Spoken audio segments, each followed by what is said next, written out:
some little weeks, 4 or 5 minutes around the bend, when the government ain't surround you again. That was actually the idea of the guy who signed us, whose name's Imran. He's based in the UK. And it made perfect sense because, the album cover was a photo originally taken for the New York Times in the 60s. There's a reference to the New York Times on the album. And also, just that there's something nice about using this kind of classic, old school symbol of New York, the physical New York Times to announce the record. We'd already been, having a little bit of fun with giving people the initials of the album, MVOTC, and a lot of our fans were guessing at different titles. So we kind of had to announce it somehow. So it was nice to do it in a kind of somewhat bizarre way. When people saw the MV, a lot of our fans who'd been following us for a long time, they'd known that we'd taken a trip to Martha's Vineyard to write some songs. So a lot of them assumed that MV must be Martha's Vineyard, which is smart. I hadn't even thought of it. So some people wrote something like Martha's Vineyard or the Cape, things like that. But it was fun to think of them. I came up with some of my own. I never posted them. I thought the best one that I thought of was my visions of Tom Cruise. Well, he went to the same high school I did. Oh, okay. So I hope one day I meet him and we can discuss that because he is my favorite actor.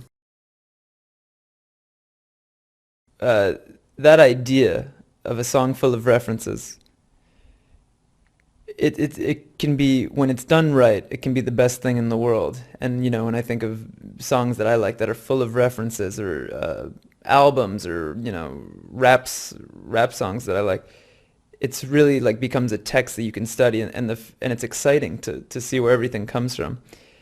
And just throwing a bunch of shit together is not always interesting. But if you can use that as a tool to convey some sort of meaning, then it really does feel powerful. And I think on this album, we felt a little more in control of our songwriting, whether it was lyrics or, the production or the arrangement.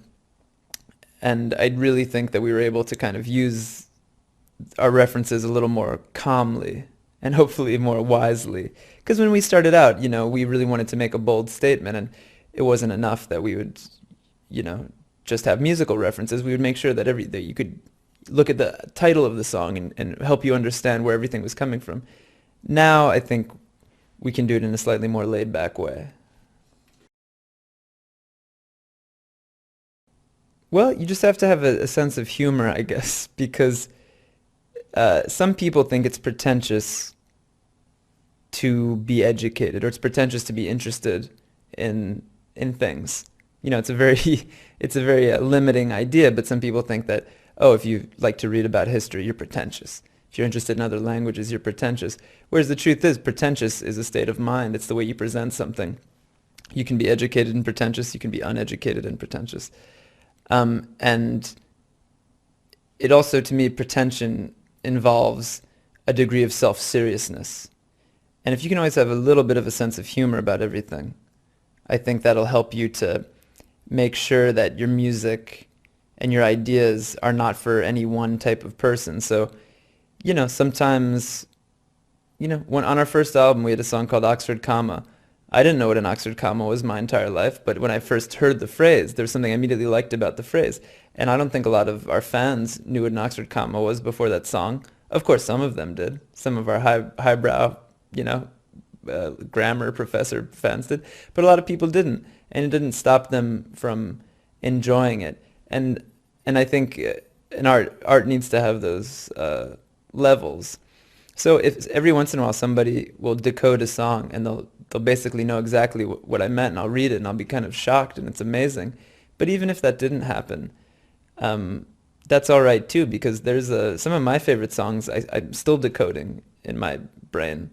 Whether it's like some Leonard Cohen song, or I don't know, Wu-Tang or something. I still think about these lyrics, and I find new ideas as I get older. So, it's good to have levels. And if you've ever come to one of our shows, it's usually pretty fun. People have a good time. And then if you read some of the most intense criticism, you'd imagine that at our show, it's like very serious people, or something that it's like overly intellectual or something, but it's really not the case. I mean, even if you go on YouTube, it's amazing how many videos you can find of like 2-year-olds dancing to some of our songs. So there's no secret knowledge required to understand anything.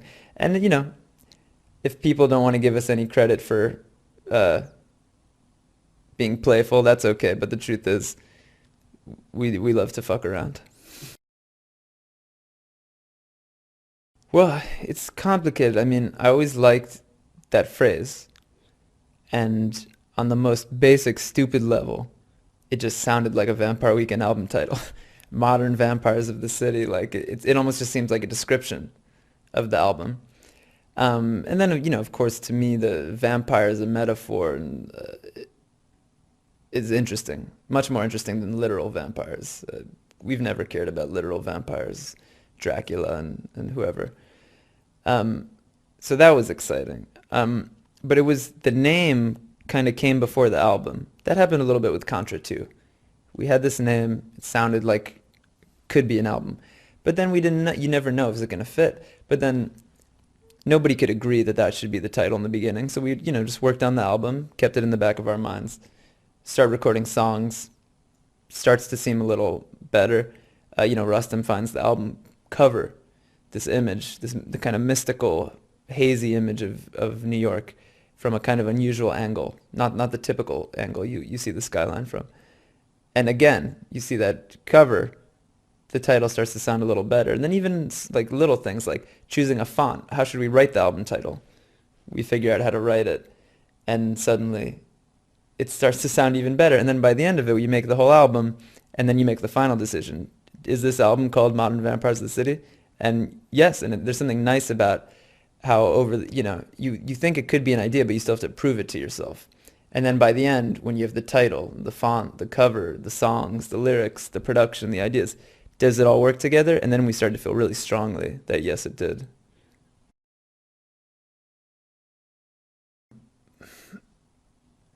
I understand why people are sensitive about the concept of cultural exchange or cultural borrowing because you don't have to be a PhD in sociology or history to know that there's uh, a lot of racism associated with and terrible things that are associated with certain types of cultural interactions, especially ones that kind of cross certain racial lines or economic lines. But when you're talking about art, you always have to remember that all art is a bit of a back and forth. So, part of the reason why I was always interested in reggae lyrics is because from my dad is a massive reggae fan, and he's also a Jewish guy from the Bronx. So from a very early age, he was always very interested to point out to me the connections between Rastafarianism and Judaism. And I remember, probably being 12 or 13 years old and listening to the Harder They Come soundtrack with my dad and listening to the Rivers of Babylon, and I had no idea at the time. I liked the song. I liked the song. I didn't know the connection. He's basically like, that this is from the Old Testament of the Bible, and I'd be like, oh, okay. I didn't know what Babylon meant. I didn't know what the story meant, but it kind of planted a seed in me that is interested in these connections. It doesn't mean that the experience of Jamaican people is the same as the ancient Israelites or something. Doesn't mean that the experience of the ancient Israelites is the same as anybody today. But it does show a certain fluidity of concepts and the power of concepts to kind of cross different lines and take on new meanings. So, of course, it's important for an artist to keep in mind, it's important for an artist to have a respect and humility when they're taking inspiration from other people's work, whether that person is white or black or Jewish or atheist or Christian. It's important to have this respect and humility, but to shut yourself off would imply a kind of, I think, a misunderstanding of the history of art and the history of music. So, I think I certainly understand the role of criticism in watching out for these types of things, but it can be misguided at times. But basically our music is built on seeing connections between things. So it's kind of natural that we're always going to find these connections. And it's not always about crossing racial lines. Sometimes it's about, seeing the connections between American music and Irish music or something. Maybe some people think that is a racial line. I don't know. But that is what we find exciting. And sometimes in the music we try to think out loud and even do our own kind of commentary about it because we recognize that it's not always so simple. In the 50s and 60s, people have memories of people using race as a way to rip people off. Literally, not pay somebody for their song. Literally pretend that a song was traditional when it was written by somebody, and those are outrageous crimes. So I understand why people are sensitive about the history of race and pop music. Of course, who couldn't like that message? That no matter your nationality or ethnicity, there's a unity of humanity. A lot of people actually might not like that message, but I don't like those people. We don't have any trick. Every band is like a family, and every family has fights and disagreements and goes through changes. We would never try to give the impression that our band's always been very simple, but we knew each other for years before the band, so sometimes we have to have difficult conversations. Sometimes we very, very much disagree about things, but in the end, we always usually end up in a strong place. And of course, just like in a family, sometimes you have to have intense conversations, clear the air about things. But so far, so good on that front. And in terms of our output, we've only gotten more excited about it. So, I could imagine that if we were feeling creatively bored, it'd probably be pretty bad for our relationships too. But when you in a band is all about collaboration. And when you achieve something and you know that you could not have done it by yourself, and you know that it's a collective effort, you can't help but kind of feel good, like you're all on the same team. And yeah, every time you finish an album and you feel good about it, that only strengthens that team sense. Yeah, you have to decide what makes sense for you. And the truth is, we wouldn't let any company use our music. It depends, and we judge it on an individual basis. But one thing that everybody needs to remember is whether or not you allow a company to use your song in their ad, your music is selling ads for companies. You could say no to everything. The websites that write about your song, even sometimes the websites that criticize you for selling your ads, they're using your content and your music to sell advertisements. That's the business model. And you go play a festival. It's all sorts of corporate sponsors and stuff.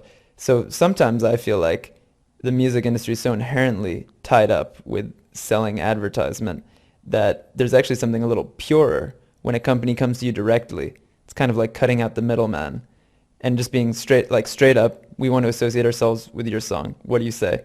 And a lot of times we feel like our song's already associated with us. Like, go for it.